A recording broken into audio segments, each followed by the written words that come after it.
हरियाणा की हर अपडेट के लिए बेल आइकन दबाएं और सब्सक्राइब करें STV हरियाणा न्यूज। नमस्कार, मैं अनामिका जय मिश्रा। शुरुआत बड़ी खबर के साथ कर रहे हैं। इस वक्त की ब्रेकिंग न्यूज पहुंचा रहे हैं आप तक। देखिए ये बड़ी खबर दिल्ली से।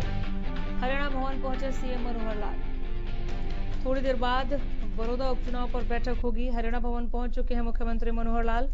बड़ी खबर दिल्ली से पहुंचा रहे हैं। आपको बताएं, बीजेपी प्रदेश अध्यक्ष ओपी धनखड़ इस बैठक में मौजूद रहेंगे। बड़ौदा उपचुनाव पर बैठक अब से थोड़ी देर में। बड़ौदा की रणनीति बनाने वाली है बीजेपी। कहीं किसी चूक के मूड में नहीं, चूंकि कांग्रेस के गढ़ में सेंध लगाना है। बड़ौदा जहां सबसे ज्यादा बार कांग्रेस की जीत हुई है, बीजेपी इस बार चूकना नहीं चाहती। बड़ी खबर दिल्ली से। हरियाणा भवन में पहुंच चुके हैं सीएम मनोहर लाल। थोड़ी देर में बड़ौदा उपचुनाव पर बैठक होगी। हमारे संवाददाता मुकेश मंडल जुड़ गए हैं ज्यादा जानकारी के साथ। मुकेश, बिल्कुल भी रिस्क लेने के मूड में नहीं है बीजेपी और बहुत सधी हुई चाल चल रही है। बड़ौदा जहां पर कांग्रेस ने सबसे ज्यादा बार जीत दर्ज की, इस बार बीजेपी ये सीट हथियाने के पुरजोर कोशिश में दिख रही है। ये बैठक भी उसी कड़ी का एक हिस्सा। बिल्कुल, ये बैठक भी उसी का हिस्सा है और यही वजह है कि मुख्यमंत्री मनोहर लाल दिल्ली पहुंचे हैं। जैसा क्या नाम है कि हम पहले भी बात कर रहे थे, हो सकती है जो इनकी कई मुलाकातें भी हो, बैठक का भी दौर चालू हो, और यही वजह है कि मुख्यमंत्री मनोहर लाल दिल्ली पहुंचे हैं बड़ौदा उपचुनाव को लेकर। हालांकि हरियाणा भवन पहुंचे, थोड़ी देर में बैठक होगी और बैठक में ओम प्रकाश धनखड़ जो प्रदेश अध्यक्ष है बीजेपी के, वो मौजूद रहेंगे। संगठन मंत्री सुरेश भट्ट मौजूद रहेंगे और तमाम जो चीजें हैं। हालांकि ओम प्रकाश धनखड़ की बात करें तो आज भी वो बड़ौदा गए थे, वहां पे उन्होंने किसानों के साथ बातचीत भी की है। तो कहीं ना कहीं तमाम चीजों को लेकर फीडबैक भी मुख्यमंत्री को दिया जाएगा।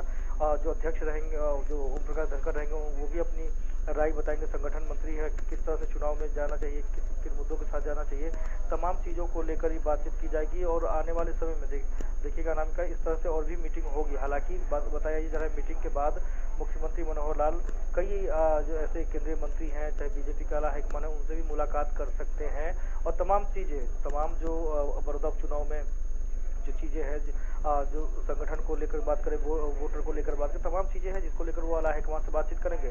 हालांकि मुख्य मुद्दा यही है कि किस तरह से बड़ौदा उपचुनाव जीता जाए। हालांकि इससे पहले अब बीजेपी इसमें मंथन में लगी है कि कैंडिडेट हमारा कौन हो सकता है, क्योंकि आपने देखा पिछले विधानसभा की चुनाव की बात करें तो बड़ौदा में योगेश्वर दत्त जो उनको हार का मुंह देखना पड़ा था और कांग्रेस ने अपनी दूसरी बार वहां पे अपना विधायक बनाया था। तो कहीं ना कहीं इस बार भी कांग्रेस की जहां कहना है कि इस बार भी हमारा ही विधायक बनेगा, कांग्रेस पार्टी का ही विधायक होगा, वहीं बीजेपी और जेजेपी की गठबंधन की सरकार है और गठबंधन में ही चुनाव लड़ेंगे। पहले ही दोनों पार्टियों ने ऐलान कर दिया है कि गठबंधन में चुनाव लड़ा जाएगा, लेकिन कैंडिडेट कौन होगा, इन तमाम चीजों को लेकर ये बैठक होगी। हालांकि कुछ देर बाद बैठक शुरू होगी, उसके बाद मुख्यमंत्री मनोहर लाल जो बीजेपी के कई दिग्गज नेता हैं उनसे भी मुलाकात कर सकते हैं। तो कहीं ना कहीं ये बैठक काफी अहम है बड़ौदा उपचुनाव को लेकर, कैंडिडेट को लेकर, जो मुख्य मुद्दे रहने वाले हैं उसको लेकर। जी, किसकी अध्यक्षता में बैठक हो रही है, कौन कौन बैठक में शामिल होने वाला है, जो अब से थोड़ी देर में शुरू हो जाएगी? एक तो ये सवाल कैंडिडेट के चेहरे पर, मैं इसके बाद आती हूँ मुकेश। देखिए, बिल्कुल मुख्यमंत्री मनोहर लाल की अध्यक्षता में होगी बैठक। इसके अलावा जो ओम प्रकाश धनखड़ है वो मौजूद रहेंगे, संगठन मंत्री सुरेश भट्ट है वो मौजूद रहेंगे। हालांकि कुछ ही देर में ओम प्रकाश धनखड़ भी, सुरेश भट्ट भी हरियाणा भवन पहुंचने वाले हैं और जैसे ही वो पहुंचते हैं ये बैठक शुरू होगी। बैठक के बाद मुख्यमंत्री पत्रकारों से भी रूबरू होंगे, ऐसी खबर आ रही है। लेकिन इस बैठक में तमाम मुद्दे हैं बड़ौदा उपचुनाव को लेकर, उन मुद्दों के साथ बातचीत की जाएगी, बारीकियों के साथ बातचीत की जाएगी। क्योंकि जिस तरह से रेसलर योगेश्वर दत्त को टिकट मिला था, उन्होंने प्रदेश का नाम पूरे देश में रोशन किया है, लेकिन उसके बावजूद भी जब वो अपने गृह क्षेत्र में चुनाव लड़े तो उन्होंने हार का मुंह देखा। और यही वजह है कि बीजेपी चाह रही है कि इस बार कोई ऐसा कैंडिडेट हो जिसको वहां से हमको टिकट दिया जाए, बीजेपी से वो जीत दर्ज की जाए और किसी भी तरह से कांग्रेस का जो किला है वहां पे उसको साफ खत्म कर दिया जाए। तो कहीं ना कहीं ये तमाम चीजें हैं।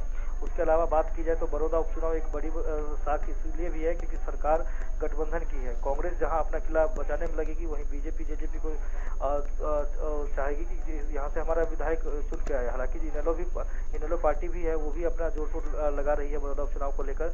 लेकिन मुख्यमंत्री मनोहर लाल का दिल्ली पहुंचने का सिर्फ मकसद है कि बड़ौदा उपचुनाव में कैंडिडेट कौन होगा, मुद्दे क्या होंगे, किसकी क्या ड्यूटी लगाई जाएगी। हालांकि मुख्यमंत्री मनोहर लाल की तरफ से बात करें, संगठन की तरफ से बात करें तो ड्यूटी पहले ही लगा दी गई है। चुनाव प्रभारी की जिम्मेदारी जेपी दलाल संभाल रहे हैं, जो कृषि मंत्री है, और लगातार वो दौरे पे रहते हैं। हालांकि कहीं उनको किसानों का विरोध का भी सामना करना पड़ रहा है, तो कहीं उनको किसान समर्थन में भी आ रहे हैं। लेकिन कैंडिडेट के चेहरे पर आती हूँ मैं, बार बार ये सरकार कह रही है, गठबंधन कह रहा है कि हम मिलकर लड़ेंगे, लेकिन चेहरा बीजेपी का होगा। क्या ये तय हो गया है कि गठबंधन मिलकर लड़ेगा और चेहरा बीजेपी का होगा? आज ही के दिन बबीता फोगाट का इस्तीफा दिया जाना और ये बोलना कि मैं बीजेपी के लिए ओपन पॉलिटिक्स, खुल के पॉलिटिक्स करना चाह रही हूँ। उन्होंने बड़ौदा उपचुनाव और बिहार दोनों का जिक्र किया। क्या बबीता फोगाट एक चेहरा हो सकती हैं? और योगेश्वर दत्त को मैदान में उतार कर जो कड़वा स्वाद मिला था बीजेपी को, तो बबीता फोगाट पर सोचेगी क्या बीजेपी? देखिए, बीजेपी की बात करें तो बबीता फोगाट की बात कर ले, योगेश्वर दत्त की बात कर ले, दोनों बढ़िया रेसलर है, लेकिन दोनों को विधानसभा चुनाव लड़वाया गया था, दोनों को हार का मुंह देखना पड़ रहा था।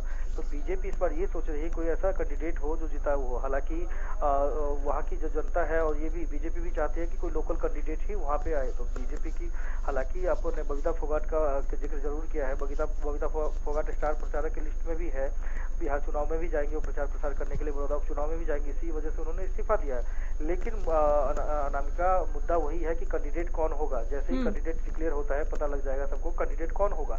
हालांकि बीजेपी मंथन जरूर कर रही है अपने नेताओं के साथ, अपने आला हाईकमान के साथ, अपने जो कार्यकर्ता है उनके साथ मंथन जरूर कर रही है। लेकिन दूसरी तरफ ये भी है, योगेश्वर दत्त को टिकट दिया जाता है तो पिछली बार भी योगेश्वर दत्त को हार का मुंह देखना पड़ा था। यदि बबीता फोगाट को टिकट देती तो बबीता फोगाट